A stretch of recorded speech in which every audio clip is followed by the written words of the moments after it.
Welcome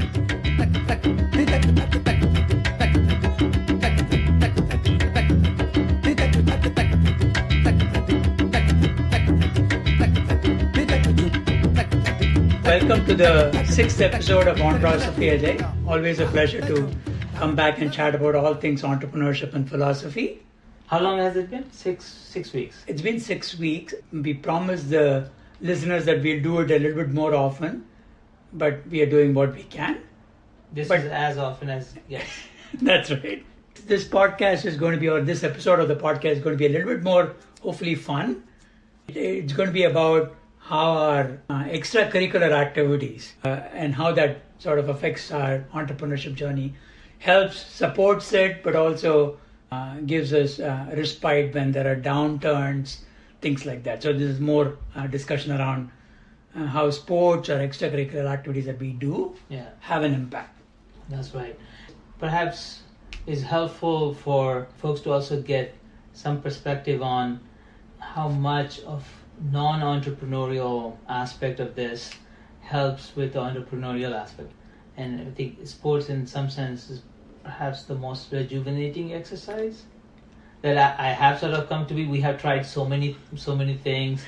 Hiking is a good one, but sports is so magical. It's a full body experience, and we'll talk more, but absolutely, yeah. Just for the listeners, Ajay and I go hiking every Saturday morning. Yeah. Without fail. It's been happening for close to a year or even more. Yeah. But you also play volleyball. Tell me a little bit about how you view it, perceive it, but also how it helps deal with this entrepreneurship journey. I think volleyball, it's mentally exhausting anyway. I think sticking with one thing for a long period of time, it's not natural. I think evolutionarily, our minds are not made to stick with one thing for that period of time. That is dangerous. Move to a new place or you'll get eaten. The probability is working against you. So when you are, and it's the opposite when you're going after such challenges, you have to sort of stick to it. If you stick to it, everything can happen. So then to stick, you have to love it. To love, your mind has to feel rejuvenated. And it's easy in the first year, 2 years, 3 years, but after that, it really is hard. You need to have a good, disciplined way to rejuvenate yourself. And you're talking about the entrepreneurship. Hiking has been phenomenal that we do, and I look for it every week. And I think adding volleyball to it, which we now do also weekly, sometimes a couple of times a week, I feel there is that, obviously there's a physical element to it, but there's also a communal aspect of this. I think our mind, we are wired to be social animals, and I think meeting other people without much expectation, but just appreciating their company, that rejuvenates me. I think that rejuvenates me more than anything I have experienced lately. And then playing is so much fun. Like you are all sort of, everybody who's there is there to have fun, and so you have alignment among all members of the team. So just overall a very good experience, and it helps them recharge me for another week. And so I think it's loved it. Why is it recharging? I know you think about these things, right? So one is obviously the communal element of it, but you also mentioned something just now. It's a full body experience. What do you mean by that? Competitive sports become very much like our product building exercise. You have utter focus on delivering value. It is inside out kind of method. But when we are playing in these kind of scenarios where we're playing for fun, the sports becomes a medium for human exchange.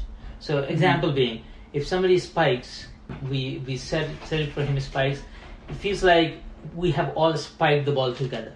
It really feels joyous, and high-fiving and making those, exchanging those compliments is a different dimension. So sports becomes an excuse for human-to-human connection, and I think that human-to-human connection is the recharging element. I really think, which is why when you go to your friend after you're tired or had a bad day, and it helps you, because human connection just recharges you, and you just need that safe and loving environment or place where you enjoy, to get your battery up to where it needs to be. So I think that's how I see it. How about you? I mean, you played as well. We played together. What is your experience? The way I see these sessions, it almost takes me back to, my childhood days, where you almost become, for that period of time, completely carefree. All you're doing is just having fun. You're present. You're having fun. There are no ulterior motives. You're a kid again, and that almost brings you back to that nurturing learning environment, which sort of holds over, and you go try to do interesting things after that. So that's what I get out of whether it's playing volleyball or whether it's playing cricket. I've been playing cricket for a long time now. Same effect, which is, it brings me back to, I almost call this our second childhood, because we are doing almost the same things that we did as kids. We get we get scoldings when we come back home, except from our wives now, or our partners now. And it's such a wonderful, joyous experience where for that moment in time, all you're doing is just being there, enjoying the sport, and not worrying about any of the other things in the world. Yeah. The presence part, what you said, so true. Even for a moment when you feel fully immersed and present, that is a recharging moment. You have had plenty of this recently. You hiked to Mount Whitney. You summited Mount Whitney, and that was 18-hour hike. Was the throughout 18 hours you're feeling that sense of presence? So can you talk about how hiking and volleyball in that sense gives you a similar sense of presence as you are engaged in the activity? So hiking, that's a completely different sort of an experience as well. I think it depends on whether you're hiking alone or hiking together, or hiking something for the sake of summiting, or just doing a round trip hike.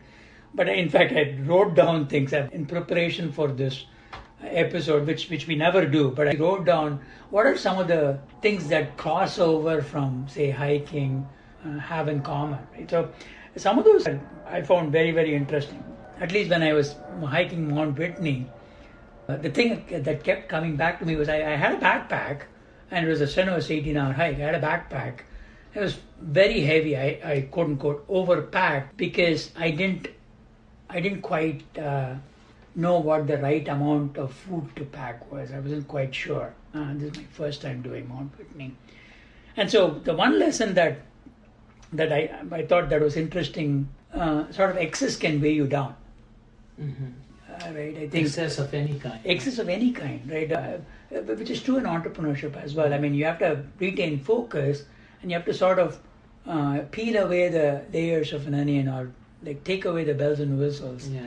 And you really have to, bear it down to the minimum that makes your path stress-free. It won't be stress-free, but at least it's as less of a stress as possible towards that vision that you have from a product or a company standpoint. So that was one. And you can, in case of entrepreneurship, you can burn yourself out if you don't focus. Yeah. Exactly. You become tired. You won't be able to summit. So excess can sort of weigh you down. You have to sort of think about what is absolutely critical and necessary. And there's a corollary to that, right? Which is when you have less of things, you can also find things easier. So you pack light, you're able to reach and find the things that you really want very quickly. So you can be nimble. You can be nimble and fast, and so that was the other one. And there were a couple of other things which this one was interesting for me, which is value and simplicity, right? Which is when you're going on a strenuous hike, all it takes for you to feel joy is suddenly just over that summit you see the sunrise, right? And you feel, wow, this is worth it. It is very simple. It is not fancy or just lone tree sitting on top of a mountain. Simple things bring you the utmost joy, and that's such pure joy that when it get it over to entrepreneurship, you also feel that's almost what keeps you going for that next moment of joy, right? Yeah. So when you get to the summit, and in this case Mount Whitney, it's not, as you said, it's strenuous. It's not something that people just do it on a whim, although you did it, you just went for it. Is it, when you get to the summit, is all of the joy happens there, or it's sort of a build up and more like when you get there, you kind of feel a closure of an activity that you were on throughout that 18 hours? I think, at least in that hike, and it's probably true, it is true for entrepreneurship as well, I think, is you really start to enjoy the process. Because the summiting is such a temporal event, and you're tired by the time you get there. You almost don't even feel like that's the summit. Because you also have to come down. That's a different story in this case. Yeah. But this entire process of getting to the summit brings you more joy in some ways than even summiting. Similar exercise when we did Machu Picchu as well. Yeah. The ultimate Machu Picchu experience paled in comparison to the actual hike that got us to Machu Picchu. So in some ways this brings us back to that Sanatana Dharma philosophy is enjoy the process, don't look for the fruits of it'll automatically happen. And that's true for entrepreneurship as well, I think. And we have talked about this before, which is be present, do the things that you can do best at that point in time towards that vision. Absolutely. And then the summiting will happen and the process will be enjoyable as well. Otherwise, you're constantly thinking about the summit. Yeah. The other thing, but since you brought this up, the other thing I was constantly thinking about is, which is also probably true from an entrepreneurship standpoint, is there are points in time during hiking where you need to garner up more energy than not. Right? So there's something to be said about saving energy for the right moments. And do you know that as you discover those phases as you go, or you have that planned out when you start the hike? That's a great question. I think it some ways happens by intuition. I think there's a feedback loop that happens as you go along in the journey. And at one moment, hey, I need to save up energy for something that is coming up in say 2 months. So that's the other piece that I thought was an interesting parallel. That's right. It's exactly that. Yeah. For example, there's a customer, there's a distribution channel partnership that's going to happen in 2 months. You know that's going to be chaotic. And you're sort of constantly, carefully garnering up some of your energy, and for that matter, preparing for it, but also preparing your team for that. Right? It might be, you might want to, obviously not saying it as is, but you might want to take it a little bit easy. But there's a peak coming here. There's a hump coming here that you want to kind of go think about. So hiking, it's an uphill battle. And quite literally. And I think what you started by saying, the role of sports and physical activities in entrepreneurship, because so much of it is such a mental game. To stay with the problem is hard. Like burnout is real, and burnout happens for two main reasons. One of which is you at a chemical level, you're not the thoughts, the triggers are not there, and it's not something that you can intellectually have a frontal lobe engage and activate those chemicals. It's a very much biological thing. So if the sports perhaps is the well-known tool that people have used in the past to rejuvenate the system, and its utility shows up for entrepreneurs all the time. People talk about going to the gym. I think I have gone to the gym. Find a gym to be less rejuvenating than our volleyball. I think part of the reason would be we do it alone, maybe with one other person or so.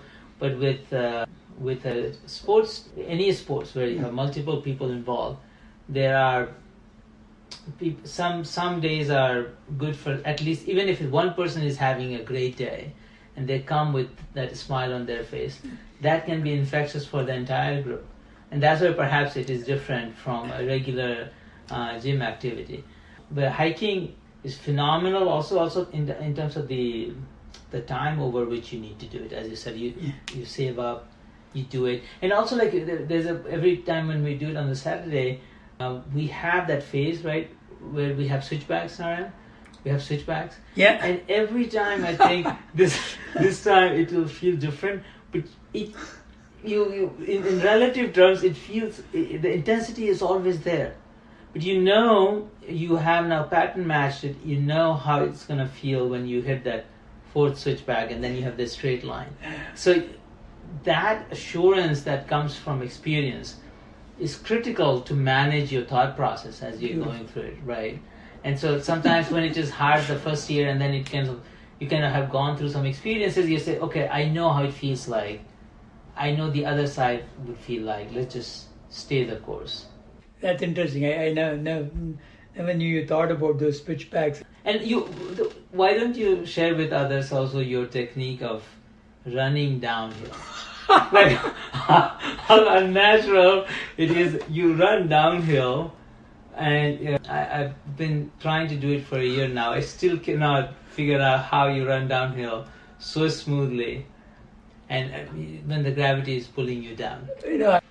The way potentially to think about it is, if there is an opportunity that's sort of knocking, how do you sort of grab it with both hands, and then run down, move faster, build momentum, move faster, build momentum. In some ways, that's exactly what it is, except that you want to be careful about ankle twist. But you always advise me to just let go. Yeah, exactly. Yeah. How does that work? How do you how can you not just gain momentum and get out of hand? You gracefully come down every time. I have tried so many times. I just cannot do it. If you resist it too much is when the ankle twist happens. In some ways, you have to trust and let go. Probably similar to some opportunities where you don't have all the data. Yeah. No, I love it. Yeah. Where you don't have all the data, you have some data. It's a good momentum gaining exercise. Then you sort of trust yourself, trust the ground, and then just let go. And then it gives you that momentum and push that takes you over the next term potential. Right. That's one way to potentially think about it. I know we are force fitting an analogy here, but I think it's true. It becomes a trust building exercise. Of course, you have to look at the slope. You have to, are there impediments as you're running down or taking that opportunity? But it's a matter of trusting, but also trusting with whatever data you have. And one observation I had every time I try to do this is your focus just gets narrow into the steps you're taking. If you really forget about the world, because now you're moving fast, and you have you need to decide where to put your foot, and this is not like a flat downhill. It has all these kind of potholes, shrubs and potholes, and you have to gravel, go through them, and you have to manage where is the next best step to put while you're running down. It's just scary but exhilarating exercise. It's also a focus building exercise in some ways. As you're taking that opportunity, how are you solely focused on that opportunity? Because you have to decide so fast. That's right. That's right. Yeah, absolutely. And there was something I was thinking about when you're saying how we are force fitting. It is naturally all connected. This idea of separating it is where the problem has come to. Interesting. I was talking with my wife Manjula, and I think what we were discussing for my own journey on this is, on the social side of things, I always felt when I saw myself separate from everybody else, created most friction in my life. I was always connected, and I was trying to create an identity, and by creating an identity, I was forcefully separating myself from the river that I was always part of. And when I let go of that identity, I joined back the river that was I was always in the river, but I was seeing myself outside of the river where all of the friction in my life came from. So whether I want it or not is just not the question. Question is, the reality is everything, all of the things, always connected. Separating it, sometimes in the name of productivity or in the name of efficiency or in the name of feeling that sense of pride or purpose, sometimes anger, these things remove you out of the river of consciousness, create a very, very unnatural place, which is your I, and you think you're here, but when you never left the river. So all of the discordant thoughts come to be. To your point, everything is always connected. Nothing is not connected. Interesting. I think circling back to the communal aspect of it, I think as you were describing it, I was listening to another podcast. It's a brilliant podcast by Mark Gober. And this visual stuck with me, to your point about all of this is connected. Way they describe it in the podcast is essentially around all of us being whirlpools in this river of consciousness, or in the stream of consciousness. All that happens is essentially whirlpools die, mix into the mainstream, and then smaller whirlpools form. Call it, reincarnation. Call it your favorite way of describing it. But the reason I mention this again is, one is for the togetherness that you mentioned, but also why we feel that rejuvenation when we play. We literally become these dancing whirlpools in this complete in a stream of consciousness, not worrying about the I, not worrying about me and me being separate, but we are dancing as whirlpools in this consciousness. And play literally encourages that in some ways. In hiking, it's a slightly different manifestation of it, where you become one with nature, I think, where you still are becoming part of the bigger picture.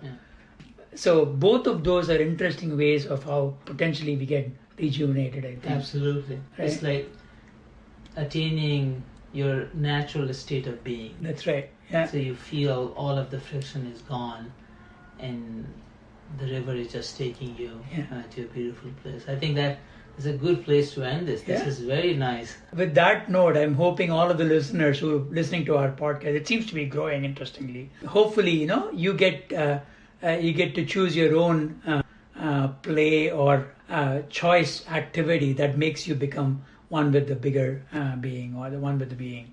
And hopefully that gives you the strength and the resolve and the passion and the energy and the enthusiasm to pursue your own entrepreneurship journey. Absolutely. Absolutely. Until next time. Thank you.